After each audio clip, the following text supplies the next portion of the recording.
Testemunhos para a Igreja, volume 3, capítulo 42.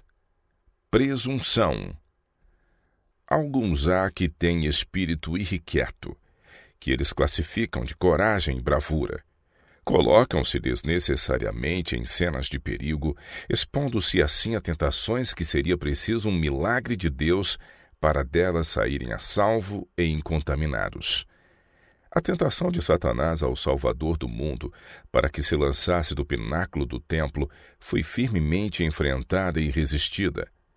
Satanás citou uma promessa de Deus como garantia de que Cristo poderia fazer isso a salvo, no poder daquela promessa. Cristo enfrentou essa tentação com a própria Escritura.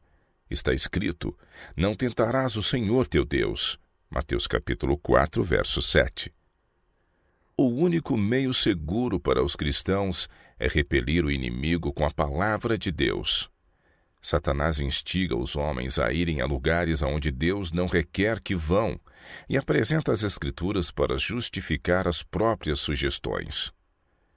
As preciosas promessas de Deus não são dadas para apoiar os seres humanos em uma conduta presunçosa ou para que eles nelas confiem quando desnecessariamente se precipitam no perigo. O Senhor exige que procedamos com humilde confiança em sua providência. Não é do homem que caminha o dirigir os seus passos. Jeremias capítulo 10, verso 23. Em Deus está a nossa prosperidade e nossa vida. Coisa alguma se pode fazer prosperamente sem a permissão e a bênção de Deus. Ele pode pôr a mão para prosperar e abençoar, ou voltá-la contra nós. Entrega o teu caminho ao Senhor, confia nele, e ele tudo fará. Salmos 37, verso 5. Exige-se de nós, como filhos de Deus, que mantenhamos coerente caráter cristão. Cumpre-nos exercer prudência, cautela e humildade e agir cautelosamente para com os que estão de fora. Todavia, não devemos em caso algum transigir com princípios. Nossa única segurança é não dar lugar ao diabo, pois suas sugestões e intuitos são sempre para nos prejudicar e impedir-nos de nos firmar em Deus. Transforma-se em anjo de pureza a fim de poder, por meio de enganadoras tentações, induzir por tal maneira seus artifícios que não percebamos. Quanto mais cedermos, tanto mais fortes serão seus enganos sobre nós. Não é seguro entrar em debate ou negociar com ele, pois se lhe dermos qualquer vantagem, exigirá mais. Nossa única segurança é repelir firmemente sua primeira tentativa para nos levar à presunção. Mediante os méritos de Cristo, o Senhor nos deu suficiente graça para resistir a Satanás e ser mais que vencedores. Resistência é êxito. Resisti ao diabo e ele fugirá de vós. Tiago capítulo 4, verso 7. A resistência deve ser firme e resoluta. Perdemos tudo quanto ganhamos se resistimos hoje e cedemos amanhã. O pecado deste século é a desconsideração para com as expressas ordens de Deus. Muito grande é o poder de influência na direção errada. Eva tinha tudo quanto lhe era necessário. Coisa alguma faltava para torná-la feliz. O apetite intemperante, porém, desejou o fruto da única árvore proibida por Deus. Ela não tinha necessidade alguma do fruto da árvore da ciência do bem e do mal, mas permitiu que o apetite e a curiosidade lhe dominassem a razão. Estava perfeitamente feliz no Éden ao lado do esposo, como as desassossegadas Evas modernas.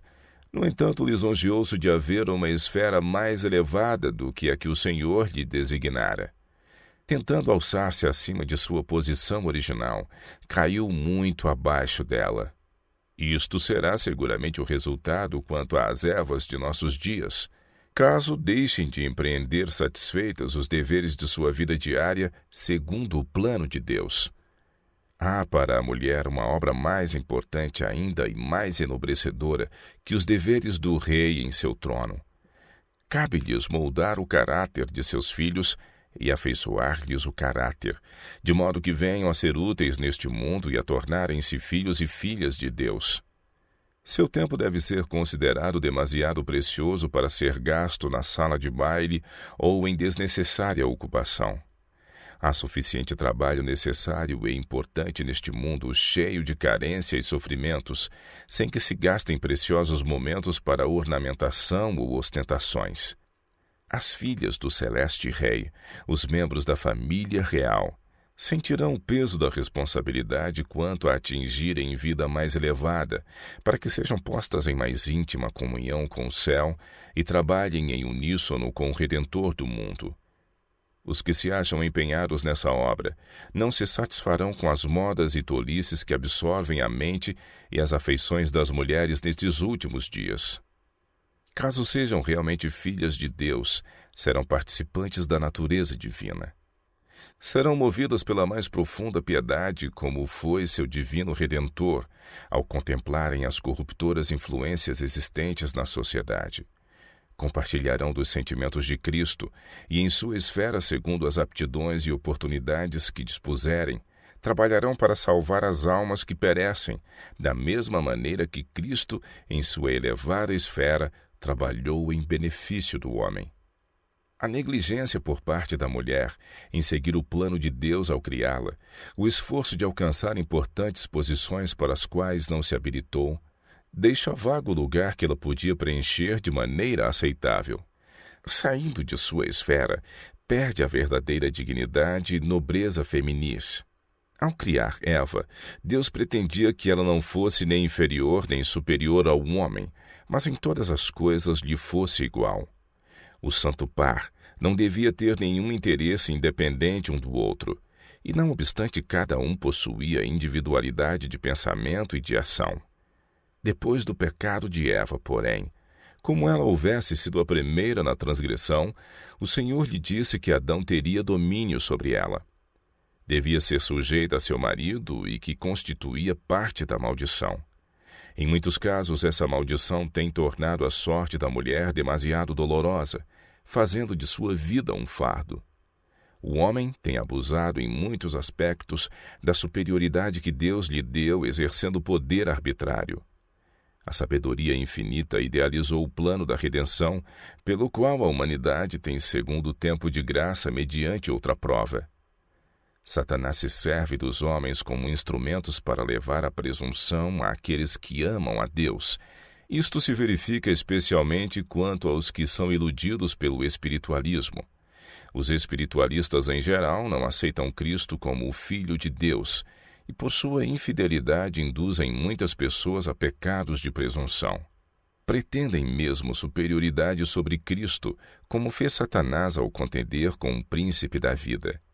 Espiritualistas cujo coração se acha entenebrecido por pecados de caráter revoltante e cuja consciência está cauterizada, ousam tomar nos lábios poluídos o imaculado nome do Filho de Deus e unem de maneira blasfema seu tão excelso nome com a vileza que lhes assinala a própria natureza corrompida.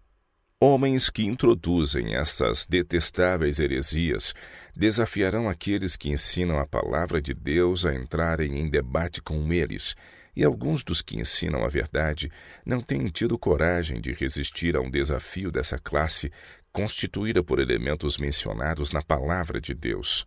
Alguns de nossos pastores não têm tido a coragem moral de dizer a esses homens: Deus nos advertiu em sua palavra a seu respeito.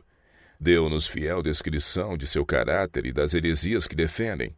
Alguns de nossos pastores, para não dar a essa classe ocasião de triunfar ou de acusá-los de covardia, enfrentaram-nos em franco debate. Ao discutir com espiritualistas, porém, não se defrontam meramente com seres humanos, mas com Satanás e seus anjos. Põem-se em comunicação com os poderes das trevas e animam os anjos maus que os rodeiam. Os espiritualistas desejam dar publicidade às suas heresias, e os pastores que defendem a verdade bíblica os ajudam a fazer isso quando consentem em empenhar-se em debate com eles.